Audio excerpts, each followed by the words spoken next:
Protective League. As you've already heard, after 4 days of ratification meetings, 5,823 Los Angeles police officers voted, and by majority rule, rejected the proposed one-year contract offered by the City of Los Angeles. The League spent over 5 months at the negotiation table with the city and department and ultimately presented the best offer available to our membership for ratification. We met with the mayor, we met with city council members, we met with everyone we thought could assist us in securing a fair contract. When it was apparent we had the best contract offer that we could obtain, we scheduled ratification meetings all over the city to meet with our membership and to obtain their vote to ratify the tentative agreement. What we found was a body of officers that did not feel supported or respected by either the department or the city. Our officers felt the lack of a raise was a slap in the face because there was not even an attempt to bring them up to the pay levels of other Southern California law enforcement agencies whose pay is better than ours. This was not greed. This was the frustration of knowing that although you are among the best in your calling, you are paid among the least. Raising the starting pay does not give most of the officers any benefit. They realize that the LAPD cannot fill academy classes because starting pay is so low, but fixing that problem, which needs to be fixed, does not help our members pay their bills. Finally, there's a discipline system that is terribly inconsistent. Our officers expect to be held accountable for their behavior, but there is no confidence in a system viewed as inconsistent, unfair, and riddled with favoritism. Our cops just don't feel safe doing their jobs. That's an overview of the feelings expressed as our members denounce the contract offer. And I'll leave you with this. Actions speak louder than words. Saying that you value us doesn't make it so. Thank you.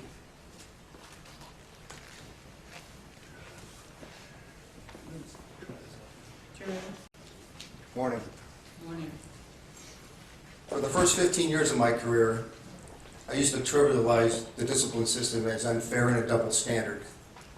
Now, after hearing the horror stories over the last 34 years, and especially being a director for the last 2 years, I've now come to the conclusion that this is a fraudulent system.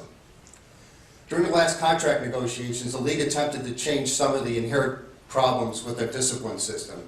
And every turn the answer was no, hell no, with no response.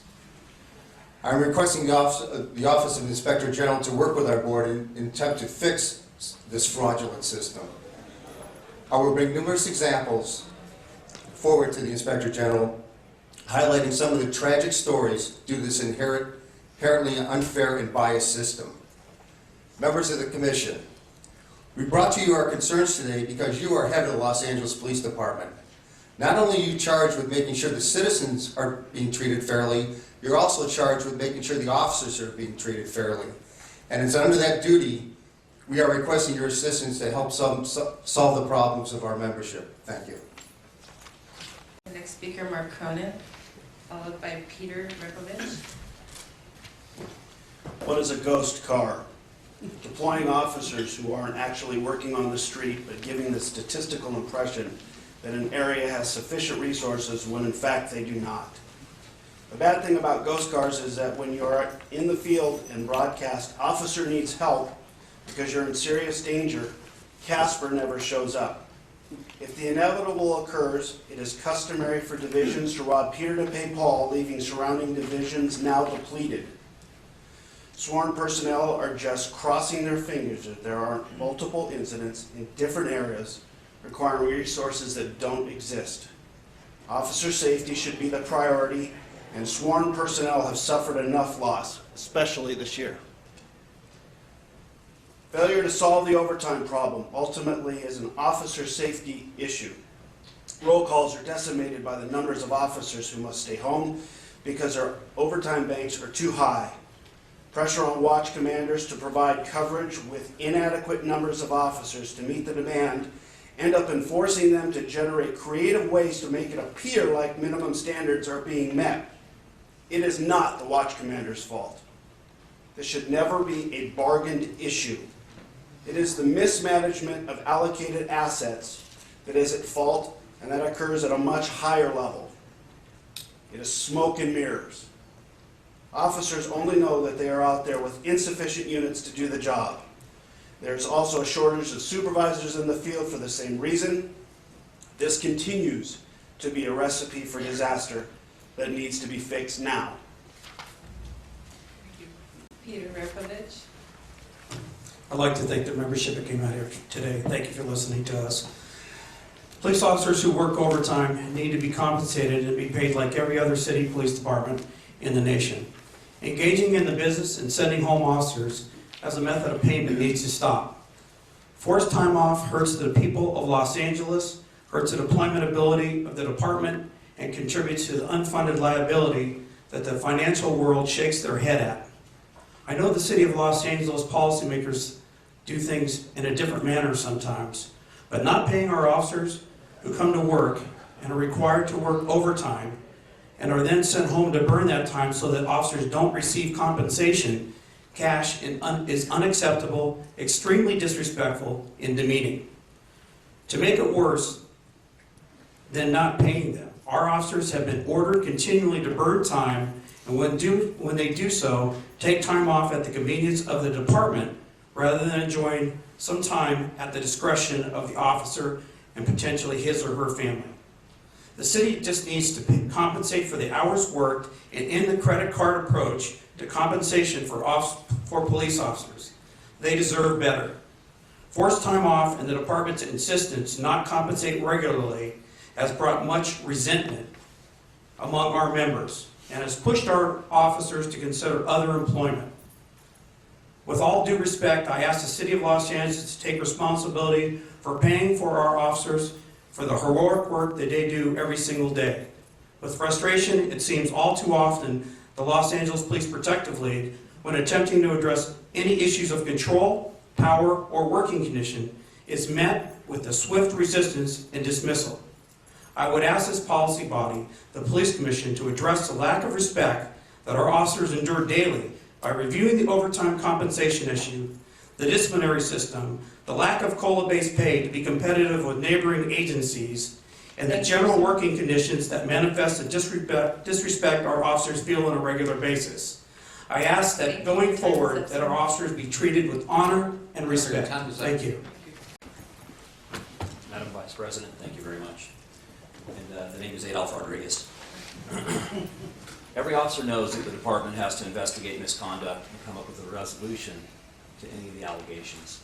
However, every officer also expects a fair appeal process if the officer disagrees with the department's conclusion. Our members' opinion of the fairness of the appeal process is at an all-time low. Even commanding officers are complaining that the system is unfair. 2 Board of Rights members have filed separate lawsuits alleging that they were retaliated against for failing to follow the chief's direction to terminate officers at Board's Rights. Both thought, as well they should, that they were supposed to use their independent judgment in deciding Board's Rights cases. This is just one example of why our officers feel that the system is rigged against them. The League has also repeatedly had to go to court in an attempt to obtain documents that the department refuses to provide during the discovery process and hearings. During our most recent MOU contract negotiations, we presented what amounted to a revamping of the administrative appeal process to make it more transparent and fair. Virtually every suggestion was rejected by the department. In the last hours of negotiation, the city negotiators accepted our request to revise the discovery rules. We relied on this and voted to present the tentative contract to the membership. However, after that agreement with the city, the chief of police pulled the agreement out from under us at the last minute. Today, the appeal process remains substantially the same, which for our members is unacceptable. All of our officers would like to believe that as long as they are doing what they believe is the right thing, the department will either support them or train them in a better way to complete their jobs. But that is not the consensus. Today, almost 90% of our members pay an extra fee to participate in the legal plan that will protect them from LAPD management. There exists no confidence that there will be fair treatment by command staff officers making a program of this type, unfortunately, necessary and essential. Your time is up. Thank you.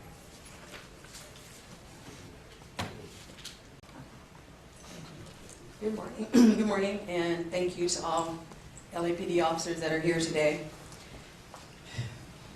Negotiations were over before it started.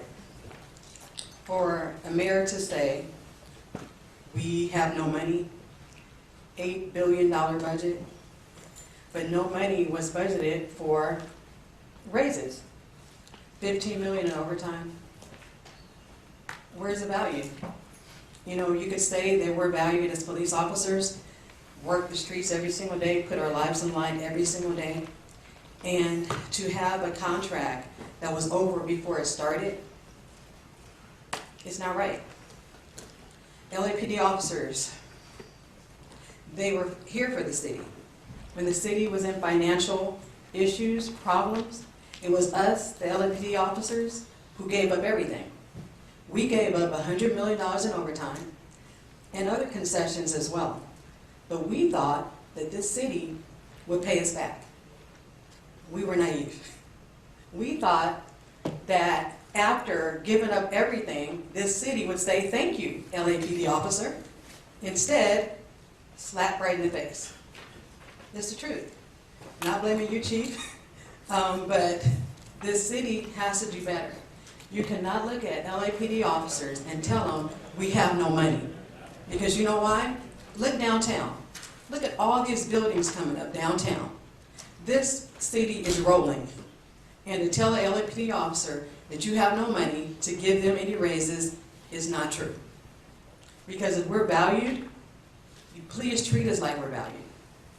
During this contract negotiation, there was a sunset clause in the MOU that stated very clearly, June 30th, 2014, that the waiver of cash overtime would end and that anyone over 150 hours in their bank would immediately be eligible for cash. That's what the MOU states. It's black and white. There was also a sunset clause that indicated that the department could no longer force officers home. But as June 30th approached and we were in that last couple hours of negotiation, we knew we weren't getting a raise.